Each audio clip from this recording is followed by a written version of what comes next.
විශ්වයේ නිමැවුම් කරු මෙනෙහි කර සූර්ය දෙවියන්ගේ ආලෝකයෙන් අප සියලු දෙනාගේම අවිදි වඳුර දුරලා අපට ප්‍රඥාවේ ආලෝකය තේජස ලබා දී අපට නිවැරදි මඟ පෙන්වා දෙනමෙන් ඉල්ලා යාඥා කිරීම. මෙය ඉඳහිට හෝ භාවනාවක් ලෙස මෙනෙහි කිරීමෙන් සිතට සහනයක් ලැබේ.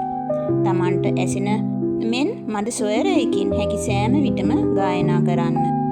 මෙවැනි ගාථා නිතර මෙනෙහි කිරීමෙන් අපට ජීවිතයේ එන සමහර හොඳ හෝ නරක දේවල් පිළිබඳව ඉඟි සබාදහමෙන් අනිවාර්යයෙන්ම ලබා දෙනවා. ඒවා තේරුම් ගැනීම අප සතුයි.